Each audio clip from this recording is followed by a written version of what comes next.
वासुदेवसुतं देवं कंसचाणूरमर्दनं देवकी परमानंदम कृष्णं वंदे जगद्गुरुं। मित्रों, आजकल सद्गुरुओं की बाजार में बाढ़ सी आई हुई है। हर एक सद्गुरु यूट्यूब और टीवी चैनलों पर ताल ठोकते नजर आ रहे हैं। वे दावे के साथ कहते हैं कि उनके पास जो मोक्ष प्राप्ति का मार्ग है वह पृथ्वी की तो बात ही क्या है, अनंत ब्रह्मांडों में किसी के पास भी नहीं है। ऐसी स्थिति में भोले भाले ही क्या, स्वयं को चतुर मानने वाले भक्तजन भी ठगे जा रहे हैं, क्योंकि ये तथाकथित सद्गुरु मार्केटिंग फंडा को यूज करते हुए ऐसा जाल फैलाते हैं कि मोक्षार्थी भक्तजन उनके चंगुल में फंस ही जाते हैं। ऐसे में यह जानना परमावश्यक हो गया है कि आखिर सच्चा सद्गुरु कौन है, उसको कैसे पहचाने। सर्वप्रथम गुरु शब्द की विवेचना करना समीचीन होगा। स्कंद पुराणांतर्गत गुरु गीता अध्याय प्रथम श्लोक नंबर 33 में कहा गया है कि गुकारश्चांधकारो ही रुकारस्तेज उच्यते अज्ञानग्रासकम ब्रह्म गुरुरेव न संशय है। गु शब्द का अर्थ है अंधकार अर्थात अज्ञान, और रू शब्द का अर्थ है प्रकाश या ज्ञान। अज्ञान को नष्ट करने वाला जो ब्रह्म रूप प्रकाश है वह गुरु है, इसमें कोई संशय नहीं है। गुकारश्च गुणातीतो रूपातीतो रुकारक है, गुण रूप विहीनत्वात् गुरुरित्यभिधीयते। 1:35। गुकार से गुणातीत कहा जाता है, रूकार से रूपातीत कहा जाता है। गुण और रूप से पर होने के कारण ही गुरु कहलाते हैं। गुकार है प्रथमो वर्णो मायादि गुणभासक है, रूकारो अस्ति परम ब्रह्म माया भ्रांति विमोचक है। 1:36। अर्थात गुरु शब्द का प्रथम अक्षर गु माया आदि गुणों का प्रकाशक है और दूसरा अक्षर रू कार माया की भ्रांति से मुक्ति देने वाला परम ब्रह्म है। अब हम सद्गुरु और असद्गुरु पर आते हैं। महामहोपाध्याय डॉक्टर गोपीनाथ कविराज ने अपनी पुस्तक भारतीय संस्कृति और साधना में लिखते हैं कि परमेश्वर का साक्षात ज्ञान प्राप्त करके उनके साथ जिनका तादात्म्य नहीं हो गया है, ऐसे केवल तत्व का उपदेश करने वाले आचार्य विशेष को असद गुरु कहते हैं। इसके विपरीत जिनका परमेश्वर के साथ तादात्म्य हो गया है वे ही सतगुरु की श्रेणी में आते हैं। अब प्रश्न उठता है कि आखिर सद्गुरु के आश्रय लेने की क्या आवश्यकता है। इस जिज्ञासा की निवृत्ति के लिए शास्त्र का आश्रय ही एकमात्र उपाय है। मालनी विजय में सययासुहु शिवेच्छया भुक्ति मुक्ति प्रसिद्ध्यर्थम नीयते सद्गुरुं प्रति। इससे यह सिद्ध होता है कि सद्गुरु का आश्रय प्राप्त किए बिना जीव को एक साथ ही भोग और मोक्ष की अभिन्न भाव से प्राप्ति नहीं होती, अर्थात वह पूर्णत्व को प्राप्त नहीं हो सकता।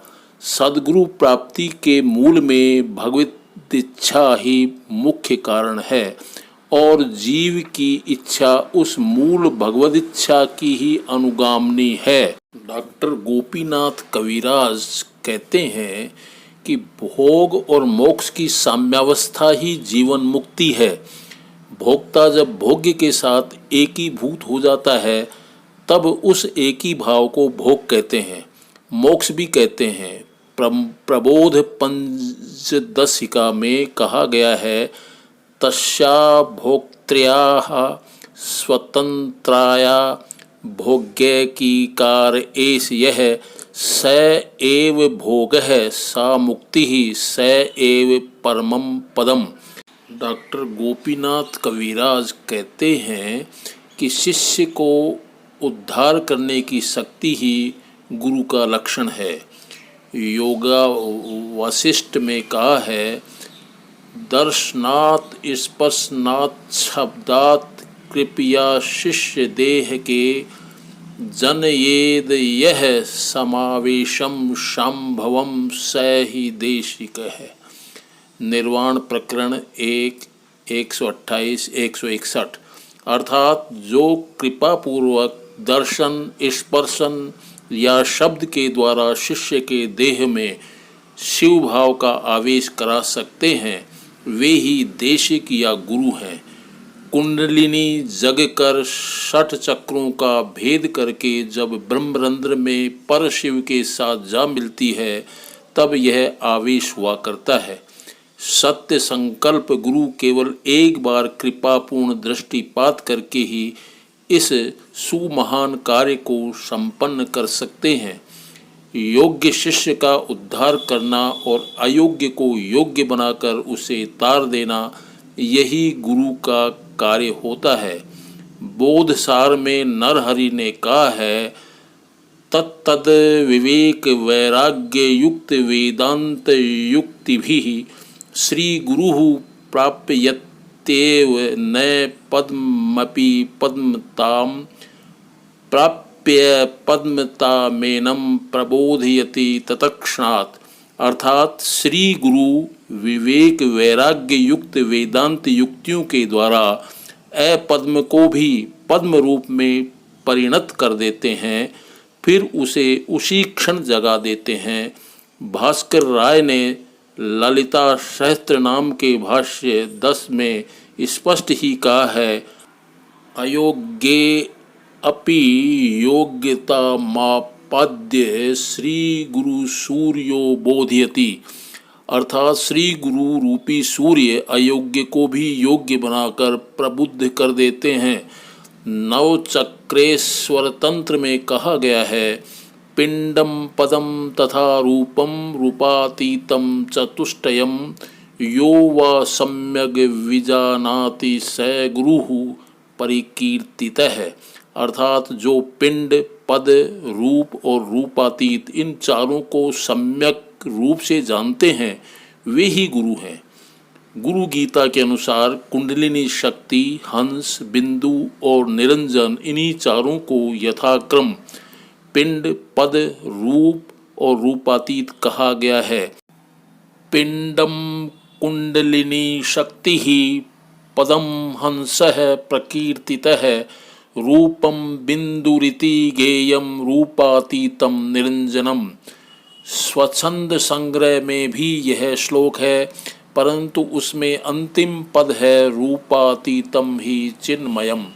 योगिनी हृदय में इसी क्रम से चारों का उल्लेख है, परंतु संत दादू जी के शिष्य सुंदरदास जी ने अपने ज्ञान समुद्र नामक ग्रंथ में ध्यान के वर्णन प्रसंग में पदस्थ, पिंडस्थ, रूपस्थ और रूपातीत यह क्रम माना है। श्लोक संख्या 76 से 84 तक। जैन ग्रंथों में इन 4 ध्यानों की बात मिलती है।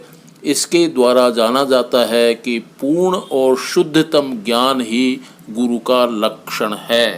अब हम अनुभवजन्य साक्ष्यों पर आते हैं।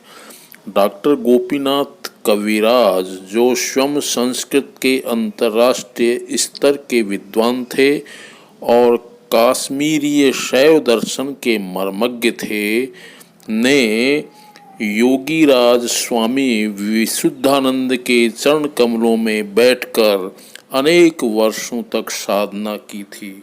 डॉक्टर गोपीनाथ कविराज का तो यहाँ तक कहना है कि शक्तिपात या भगवद अनुग्रह या गुरु कृपा को छोड़कर शुद्ध पौरुष प्रयत्न से भगवत प्राप्ति नहीं हो सकती। महामहोपाध्याय डॉक्टर गोपीनाथ कविराज अपनी पुस्तक भारतीय संस्कृति और साधना वॉल्यूम फर्स्ट के पृष्ठ संख्या 191-92 में लिखते हैं कि ययाति के पुत्र यदु को जीवन के सभी प्रकार के उपदेश श्री दत्त गुरु से ही प्राप्त हुए थे। संत एकनाथ कृत महाराष्ट्रीय भागवत में उल्लिखित यदु अवधूत संवाद में गुरुदेव दत्तात्रेय से यदु के दीक्षा लेने की कथा वर्णित है। यह दीक्षा योग शास्त्र में स्पर्श दीक्षा नाम से परिचित है। वहाँ लिखा है कि सदगुरु दत्तात्रेय ने प्रकट होकर यदु को प्रेम पूर्वक आलिंगन किया। उस आलिंगन के साथ ही यदु को प्रपंच की विस्मृति और स्वस्वरूप का ज्ञान हो गया। प्राध्यापक R.D. राणा ने अपनी पुस्तक मास्टिज्म इन महाराष्ट्र में राजा यदु और अवधूत गुरु दत्तात्रेय के संबंध में लिखते हैं, अवधूत Dattatreya presented himself to Raja Yadu and hugged him to his breast with great joy. In consequence of this embrace, Yadu received first-hand knowledge of himself. एक अन्य स्थान पर डॉक्टर गोपीनाथ कविराज स्पर्श दीक्षा का उदाहरण प्रस्तुत करते हुए लिखते हैं कि श्री एकनाथ महाराज के गुरु जनार्दन स्वामी ईस्वी सन 1504 से 1574 दौलताबाद देवगिरी के दीवान थे। फिर भी बड़े ही उच्च कोटि के महात्मा थे। कहा जाता है कि गुरु दत्तात्रेय उन्हीं के यहाँ रहते थे। श्री स्वामी जी के संबंध में डॉक्टर राणाडे अपनी पुस्तक मास्टिज्म इन महाराष्ट्र में लिखते हैं, it is said that Janardan Swami was converted bye Guru Dattatreya who appeared before him and placed his hand on his head as a sign of his blessings. This was immediately followed by the revelation of his own self to himself, in the course of which the world was altogether forgotten and he began to rest in his own eternal self-consciousness. जैसा कि मैंने पूर्व में भी उल्लेख किया है कि योग वासिष्ठ में कहा है, दर्शनात् स्पर्शनात् शब्दात् कृपया शिष्य देह के जनयेद यह समावेशम संभवम स ही देशिकः। निर्वाण प्रकरण 1:128-161। अर्थात जो कृपा पूर्वक दर्शन स्पर्शन या शब्द के द्वारा शिष्य के देह में शिव भाव का आवेश करा सकते हैं, वे ही देशिक या गुरु कहलाने योग्य हैं।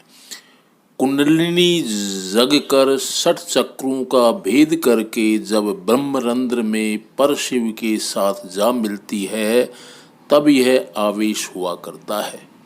सत्य संकल्प गुरु केवल एक बार कृपा पूर्ण दृष्टिपात करके ही इस सुमहान कार्य को संपन्न कर सकते हैं।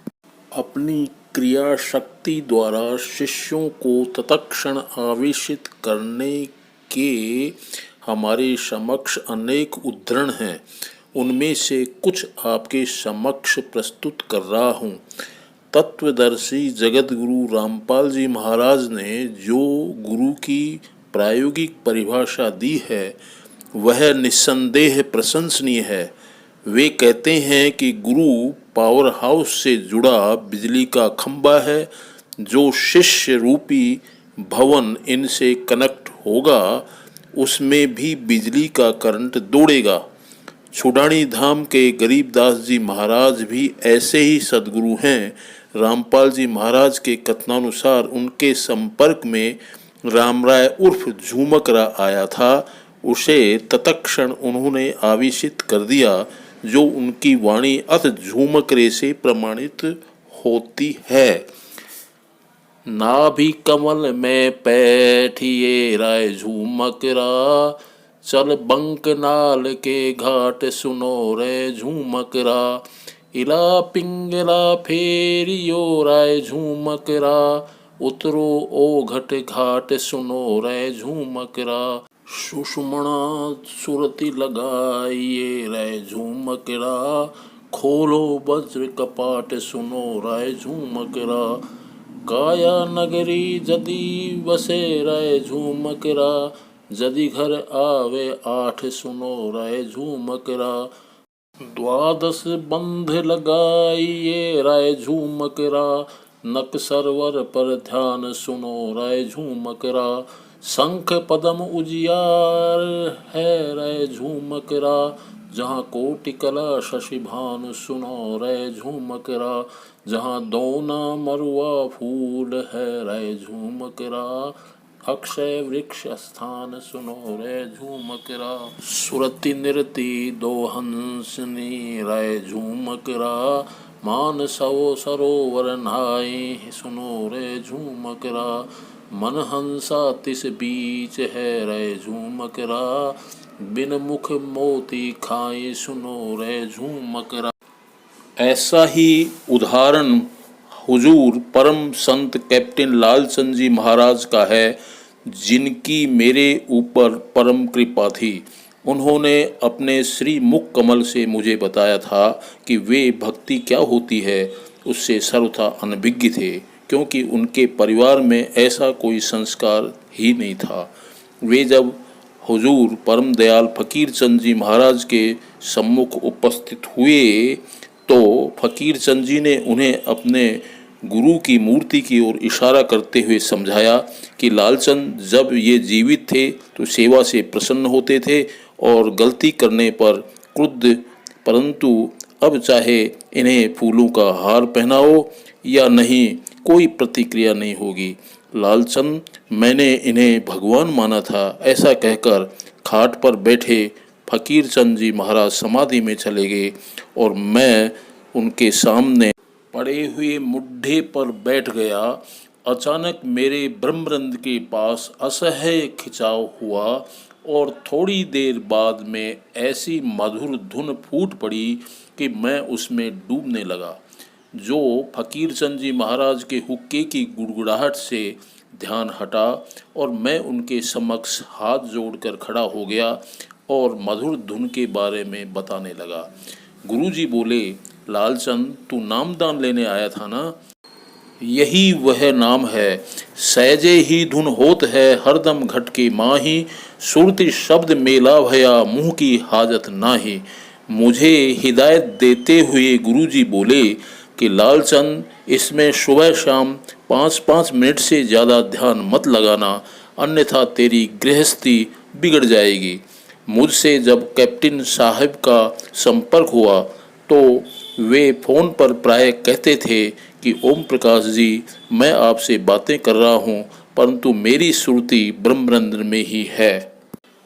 अब मैं स्वयं का अनुभव सुनाने जा रहा हूँ। मेरा एक मित्र था जिससे मित्रता राजस्थान विश्वविद्यालय के एपीटीसी के प्रतियोगी क्लासों के दौरान हुई थी। यह आईएएस हेतु प्रतियोगी कक्षाओं का राजस्थान विश्वविद्यालय का प्रथम बैच था।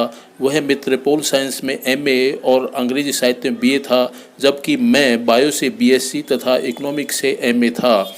मैं बचपन से ही भक्ति रस में डूबा रहता था और वह घोर नास्तिक था, अतः चर्चा के दौरान मेरी मजाक उड़ाया करता था। वह अकाउंट्स ऑफिसर बन गया और मैं स्कूल लेक्चरर। लगभग 20-25 साल बाद जब उसका मेडिकल डिपार्टमेंट में चीफ अकाउंट्स ऑफिसर में जयपुर पदस्थापन हुआ तो वह सपत्नी मेरे से मिलने आया और बोलने लगा कि ओम प्रकाश, तू ही सही था, मैं गलत था। आज सुबह राधे कृष्ण मेरी कालबेल बजाकर मुझे जगाते हैं और अनेक अनुभव मुझे बताए। मैं भीतर से उन्हें मान रहा था क्योंकि मैं घोर आस्तिक हूँ, परंतु ऊपर से मजाक बनाते हुए कहा कि यार, तेरा दिमाग खराब हो गया है, अतः तू तेरी खोपड़ी का एमआरआई करवा ले, क्योंकि तेरा फ्री हो जाएगा। 3-4 दिन बाद सुबह 4 बजे उसका फ़ोन आया।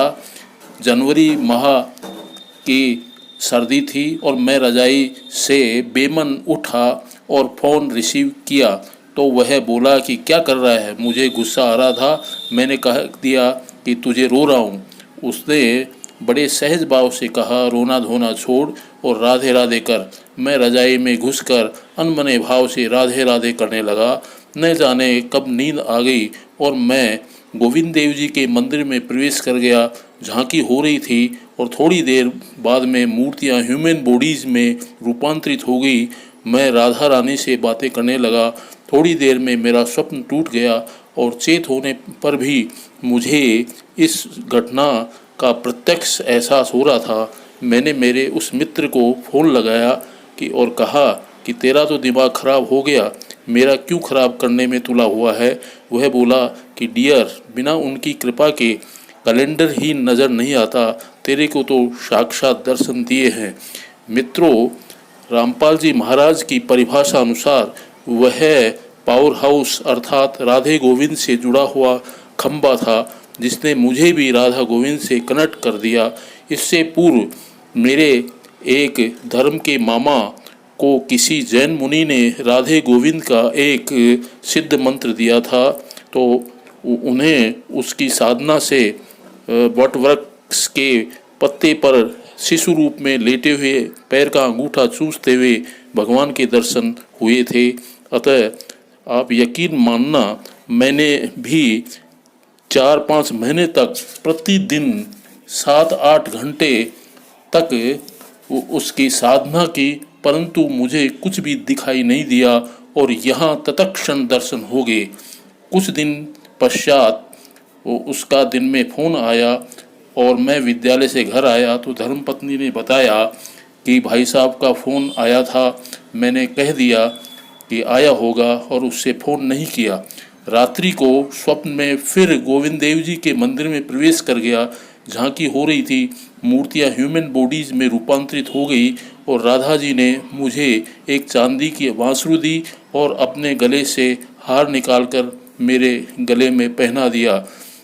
मुझे बांसुरी बजाना नहीं आता, अतः बच्चों की तरह पू पू पी पी बजा रहा था और इच्छा थी कि इसे मैं मेरी माँ को दूंगा। चेत हो गया था। मैं बिछोने में बांसुरी ढूंढने लगा। वहीं धर्मपत्नी झाड़ू लगाने आई हुई थी और वो बोली, क्या ढूंढ रहे हो। मैंने कहा, राधे जी ने चांदी की बांसुरी दी थी, वह मिल नहीं रही है, उसे ढूंढ रहा हूँ। वह बोली, पागल हो गए क्या।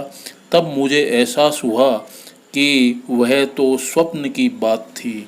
एक बार शाम को मित्र का फ़ोन आया कि क्या कर रहा है। मैंने कहा, कुछ नहीं। वह बोला, गोविंद देव जी के मंदिर में आजा, मैं आ रहा हूँ। मैं चला गया। उसके साथ मैंने गोविंद देव जी के परिक्रमा की और घर आ गया। मैं स्वप्न में देखता हूँ कि राधा रानी जी रिक्शे में बैठकर हमारे गेट के पर खड़ी हैं। मैं उन्हें रिसीव करने चला गया और बोला, वह कहाँ है, कृष्ण की तरफ इशारा करते हुए। फिर मैंने ही पुनः कहा, आप तो आ जाइए। वह भी हाँ ढूंढ करके आ जाएगा। और वे कमरे में आकर के और बैठ गई। चेत होने पर भी मुझे ऐसा एहसास हो रहा था कि राधे रानी बैठी हुई हैं। एक बार अजमेर के किशनगढ़ के काचरियावास पीठ मंदिर में मित्र के साथ जाना पड़ गया। पद पदावली चल रही थी कि अचानक मेरा मित्र फूट फूट कर रोने लगा। बाद में मैंने उससे पूछा कि ऐसा क्यों कर रहा था भाई। वह बोला, यार राधा जी सामने आ गई। इस घटना के बाद मेरी भी ऐसी ही स्थिति हो गई। अब तो राधा जी का नाम लेते ही आंखें गीली हो जाती हैं। अतः मित्रों, जुड़ना हो तो ऐसे गुरु से जुड़ो, अन्यथा समय ही बर्बाद करना है। जय श्री राधे गोविंद।